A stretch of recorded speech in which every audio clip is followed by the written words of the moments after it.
Hello student, कैसे हैं आप लोग। जैसा कि आपने पिछले वीडियो में सेंटेंस के बारे में पढ़ा था, उसमें मैंने काइंड्स ऑफ सेंटेंस के बारे में बताया था कि सेंटेंस के 5 भेद होते हैं। अब उसको एक एक करके हम देखते हैं। जैसे पहला है असर्टिव सेंटेंस। इसका हिंदी मैंने बताया भी था, निश्चय सूचक वाक्य, या इसे हम साधारण वाक्य भी कहते हैं। जैसे इसका अगर हम डिफिनेशन देखें, कह रहा है a sentence which express yes और no sense of any word और anything is called assertive sentence. क्या कर रहा है? विच एक्सप्रेस यस और नो, यानी कि वह वाक्य जो किसी कार्य या किसी चीज के बारे में उसके हाँ या ना स्थिति को दर्शाता है, उसे असर्टिव सेंटेंस कहते हैं, है ना। हाँ या ना की स्थिति को। अब इसको एग्जांपल के थ्रू हम अगर देखें तो देख सकते हैं कि जैसे मैं अगर लिखूं कि you are a student, you are a student, तो ये आपके स्टूडेंट होने को दर्शाता है कि आप क्या हैं, एक छात्र हैं। ठीक है, क्लियर है। इसी को अगर लिख दें हम यू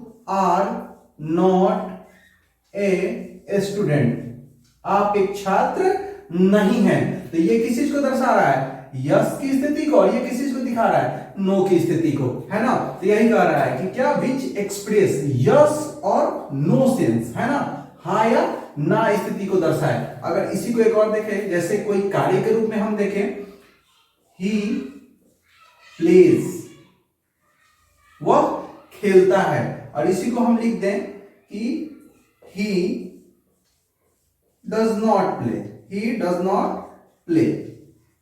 तो ये क्या दिखा रहा है? कि वो खेलता है, यस की स्थिति को दर्शा रहा है, और ये क्या रहा है? he does not play, यानी कि किस स्थिति को दर्शा रहा है? नो की स्थिति को दर्शा रहा है ना।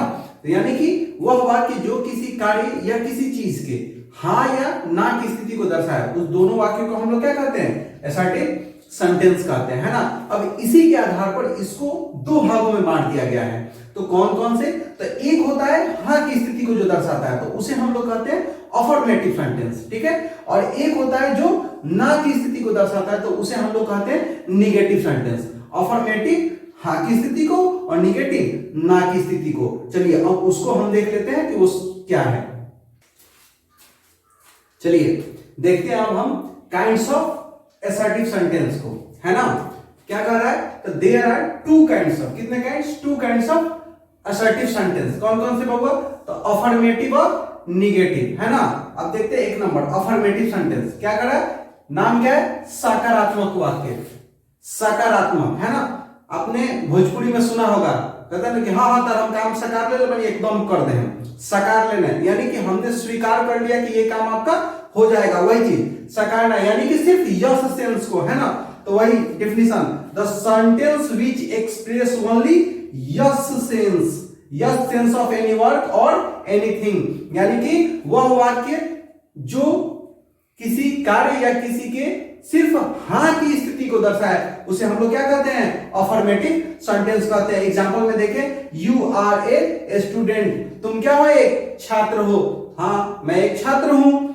आई प्ले क्रिकेट, मैं क्या करता हूं? क्रिकेट खेलता हूं, यानी कि ये स्वीकार कर रहा है कि मैं क्या करता हूं? क्रिकेट खेलता हूं, है ना। अब देखते हैं दूसरा निगेटिव सेंटेंस को। कह रहे हैं नकारात्मक, नकारात्मक हम नकार दे रही, ये हमारा से ना हुई, है ना। सेम थिंग, क्या कर रहा है? The sentence which express only no sense of any work और एनीथिंग, यानी कि वह वाक्य जो किसी कार्य या किसी के ना की स्थिति को दर्शाए, उसे हम क्या कहते हैं? निगेटिव सेंटेंस, है ना। एग्जांपल देखेंगे, you are not a student, तुम एक छात्र नहीं हो, सीधे नकार दिया, है ना। I do not play cricket, मैं क्रिकेट नहीं खेलता हूं, है ना, यानी कि ये मना कर दिया, मैं क्रिकेट नहीं खेलता हूं। इस प्रकार से आपने देखा कि असर्टिव सेंटेंस में कौन कौन सा होता है? दोनों आते हैं, यस और नो की स्थिति को दर्शाए, उसको हम क्या कहते हैं? असर्टिव। और जब इन्हीं को दो भागों में बांट दिया, तो एक हो गया अफर्मेटिव और दूसरा हो गया निगेटिव, यानी कि जो हाँ कहेगा वो अफर्मेटिव और जो ना कहेगा वो निगेटिव। एकदम बिंदास होकर पढ़िए। अगर कोई आपको प्रॉब्लम हो रही है, हमें कमेंट कीजिए, हम 100% आपके जो भी कठिनाइयां होंगी उसको दूर करने की कोशिश करेंगे, एकदम गारंटेड है ना। चलिए अब चलते हैं 2 नंबर पे, और वो क्या था? काइंड्स। आप अगर उस वीडियो को नहीं देखे हैं तो डिस्क्रिप्शन में लिंक आपको मिल जाएगा, वहां से काइंड्स ऑफ सेंटेंस को देख सकते हैं। 2 नंबर पे है इंट्रोगेटिव सेंटेंस। अब देखेंगे हम इंट्रोगेटिव सेंटेंस। देखते हैं दूसरे नंबर को, इंट्रोगेटिव सेंटेंस यानी कि प्रश्नवाचक वाक्य। क्लियर है, नाम से ही प्रश्नवाचक यानी कि जिसका प्रयोग हम कोई प्रश्न पूछने के लिए करें, है ना। जैसे a sentence which is used to ask question, which is used to ask question is called interrogative sentence. वह वाक्य जिसका प्रयोग प्रश्न पूछने के लिए किया जाता है उसे हम क्या कहते हैं, इंट्रोगेटिव सेंटेंस कहते हैं, प्रश्नवाचक वाक्य कहते हैं, है ना। जिसका प्रयोग हम क्या करते हैं, प्रश्न पूछने के लिए, चाहे कोई भी प्रश्न हो, है ना। जैसे एग्जांपल लेते हैं, आर यू टीचर, क्या तुम शिक्षक हो, तो इसका जवाब हम क्या देंगे, यस आई एम टीचर, या no I am not teacher. यानी कि हम इसका जवाब या तो हम यस में देंगे या क्या में देंगे, नो में देंगे। क्लियर है। दूसरा क्वेश्चन क्या है, व्हाट आर यू डूइंग, तुम क्या कर रहे हो। अब इसमें हमें पूरा बोलना पड़ेगा कि I am teaching English grammar, I am playing cricket, I am watching movie. Clear है ना। आप जो भी कर रहे हैं उसका जवाब देंगे, यानी कि वो पूरा का पूरा एक वाक्य कम से कम आपको बोलना पड़ेगा, तब इसका जवाब संभव हो पाएगा, है ना। और इसको बोलने के लिए सिर्फ आप यस भी बोल के काम चला सकते हैं और नो भी बोल के काम चला सकते हैं, है ना। यानी कि यह भी एक प्रश्न है, यह भी एक प्रश्न है। अब इसी तरीके से इनको भी दो भाग में बांट दिया गया, किसको, इंट्रोगेटिव सेंटेंस को। तो वो कौन कौन से, तो ऐसे वाक्य जिनका जवाब हम सिर्फ किस में दे सके, यस और नो में दे सके, उसे हमने नाम दे दिया क्या, yes no interrogative sentence. Clear है।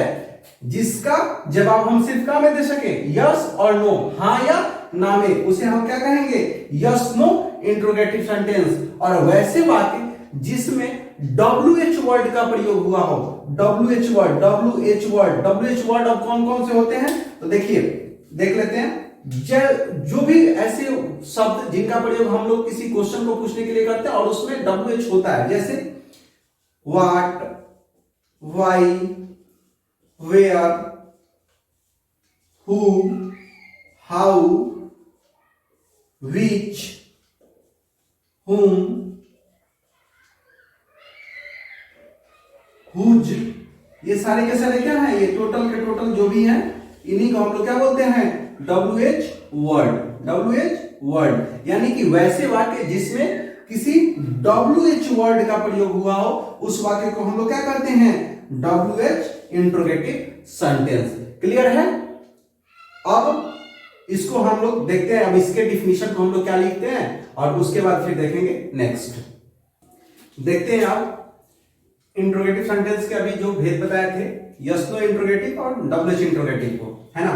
तो कह रहा है a interrogative sentence which can answer in only yes और no is called yes no interrogative, है ना। जैसा कि वह प्रश्नवाचक वाक्य जिसका जवाब हम सिर्फ हाँ या ना में दे सके, उसे हम क्या कहते हैं, यस नो इंट्रोगेटिव सेंटेंस। अगर एग्जांपल हम देखें तो देख सकते हैं, जैसे कहें एग्जांपल,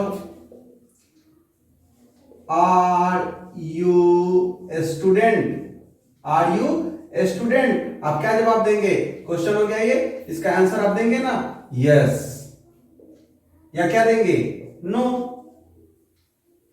या तो यस देंगे या तो नो देंगे, दोनों में से कोई एक ही देंगे, है ना। तो इसी आधार पर इसे हम क्या कहते हैं, yes no interrogative sentence. Clear है। दूसरा है WH इंट्रोगेटिव सेंटेंस। तो कह रहा है a interrogative sentence which has WH word, WH word is called WH interrogative sentence. यानी कि वह प्रश्नवाचक वाक्य जिसमें कोई क्या हो, WH वर्ड हो, उसे हम क्या कहते हैं, WH इंट्रोगेटिव सेंटेंस कहते हैं। और WH वर्ड तो आपको मैंने बताया ही कि कौन कौन से हैं। एग्जांपल इसका भी एक देख लेते हैं कि who is calling you, who is calling you, तुम्हें कौन बुला रहा है, हु, ये क्या है, WH वर्ड है। यानी कि इसे हम क्या कहेंगे, WH इंट्रोगेटिव सेंटेंस। तो उसमें पूरा हमें जवाब भी देना पड़ेगा कि my father is calling me, my mother is calling me, है ना। तो इसको इस तरीके से भी समझ सकते हैं कि जिसका जवाब हम यस नो में दे उसे यस नो इंट्रोगेटिव, और जिसका जवाब हम यस नो के अलावा पूरे के पूरे एक वाक्य में देना पड़े, उसे हम क्या कहेंगे, WH इंट्रोगेटिव सेंटेंस कहते हैं। क्लियर है।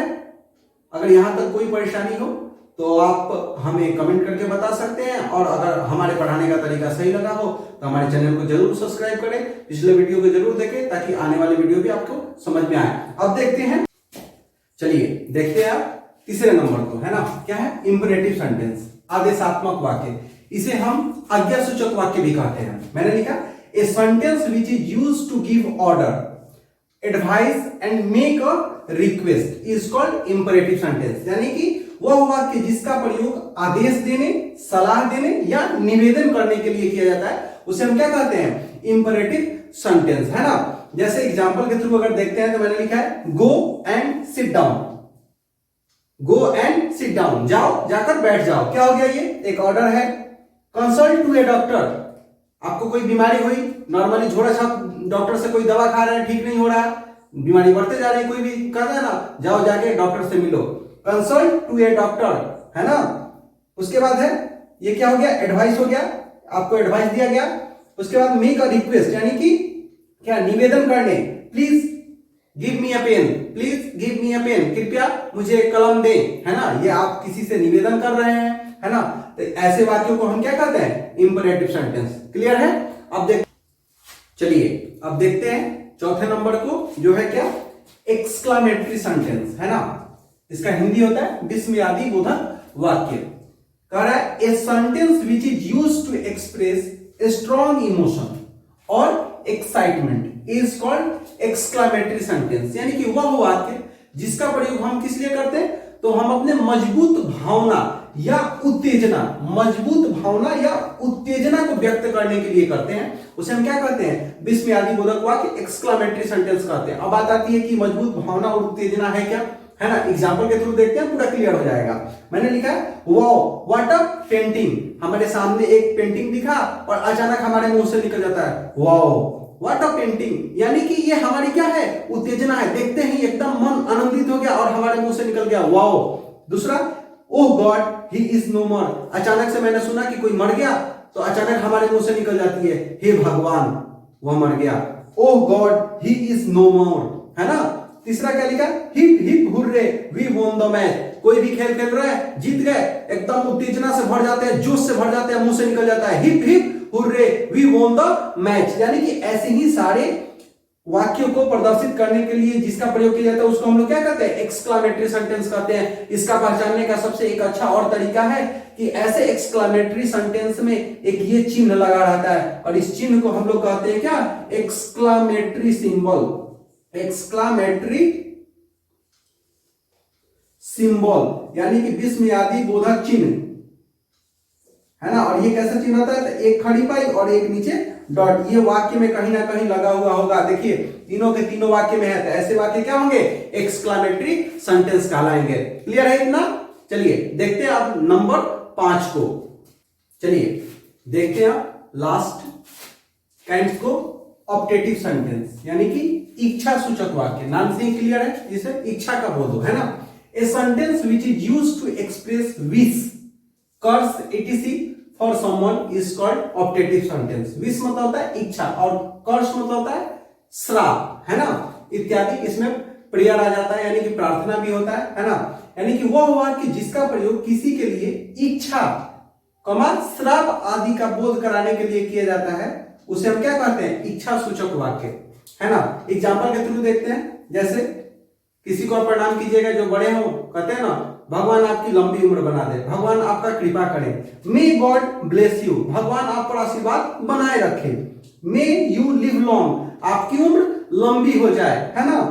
मे गॉड ब्रेक योर माउथ, आपने किसी को गाली दिया, कहता है ना कि भगवान का मुंह टूट जाओ, may God break your mouth, यानी कि ये इसके लिए क्या हो गया, कर्स हो गया, और ये क्या हो गया, दोनों के दोनों आपके क्लियर है, विश हो गए कि आप चाहते हैं कि ऐसा होता है। ऐसे वाक्य को हम लोग क्या कहते हैं, ऑप्टेटिव सेंटेंस कहते हैं। यहां तक क्लियर है।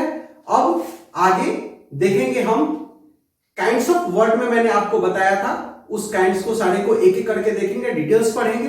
अभी तक जितना भी मैंने पढ़ाया उसमें अगर आपको कहीं भी दिक्कत हो तो आप जरूर मुझे कमेंट करके बताएं, मैं कोशिश करूंगा आपके सारी परेशानियों को दूर कर सकूं। और अगर हमारे पढ़ाने का तरीका आपको अच्छा लगा हो तो हमारे चैनल को जरूर सब्सक्राइब करें, वीडियो को लाइक करें, शेयर करें और भी दोस्तों को जोड़ें ताकि वे भी कुछ बेहतर सीख सके। आशा करते हैं मैं आप तक सही चीजें पहुंचा रहा हूं। अगर आपको कोई भी शिकायत हो तो हमें जरूर बताएं। तब तक के लिए धन्यवाद।